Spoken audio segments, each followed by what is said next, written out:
नमस्कार, आप देख रहे हैं TCP 24 और मैं हूं आपके साथ स्नेहिल। सोमवार शाम 5 बजे 7 जून को प्रधानमंत्री नरेंद्र मोदी ने देश को संबोधित किया था, जिसके बाद वैक्सीनेशन को लेकर कई सारी चीजें साफ हुई है। प्रधानमंत्री मोदी ने सोमवार को ऐलान किया था कि 21 जून से 18 साल से ज्यादा उम्र वाले बच्चों को फ्री में वैक्सीनेशन का फायदा मिलेगा। प्रधानमंत्री की इस घोषणा के एक दिन बाद यानी कि मंगलवार को स्वास्थ्य मंत्रालय ने वैक्सीनेशन प्रोग्राम की नई गाइडलाइंस जारी कर दी हैं। ये 21 जून से लागू हो जाएंगी।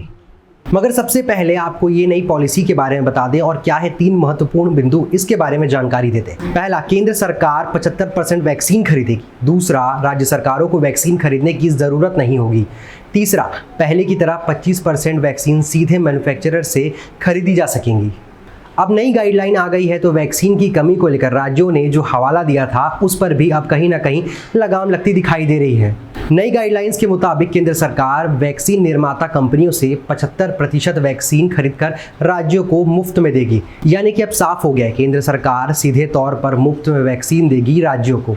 मगर इसके साथ साथ एक बात और गौर करने वाली है कि प्राइवेट अस्पतालों के लिए वैक्सीन की कीमत मैन्युफैक्चरर कंपनियां ही घोषित करेंगी।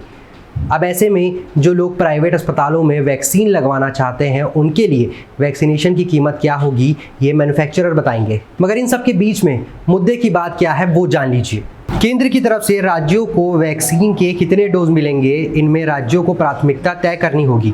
इस प्रायोरिटी में हेल्थ केयर वर्कर सबसे ऊपर रहेंगे। इसके बाद 45 साल से ज़्यादा उम्र के लोगों और फिर उन लोगों को प्राथमिकता देनी होगी जिनका दूसरा डोज बाकी है।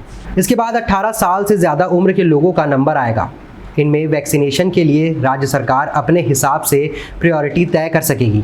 अब ये जान लीजिए कि नई गाइडलाइंस में और क्या क्या कहा गया है। सरकार छोटे कस्बों, गांव और दूर दराज के ग्रामीण अंचलों में स्थित प्राइवेट अस्पतालों में वैक्सीन सप्लाई बढ़ाने में मदद करेगी ताकि भौगोलिक आधार पर असमानता को जल्द से जल्द खत्म किया जा सके। गरीबों को प्राइवेट अस्पतालों में फ्री वैक्सीन लगवाने के लिए ई-वाउचर जारी किया जाएगा, यानी नॉन ट्रांसफरेबल होगा।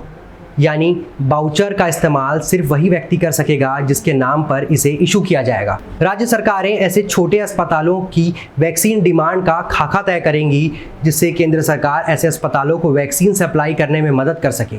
इसके लिए दोनों के स्तर पर साथ साथ काम होगा।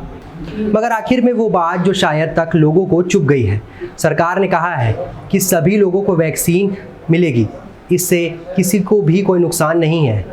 लेकिन जो लोग आर्थिक रूप से सक्षम हैं वो खुद प्राइवेट अस्पताल में वैक्सीन लगवाने पर जोर दें। और शायद तक यही वो बात थी कि केंद्र सरकार की जो अब लोगों को चुभने लगी है।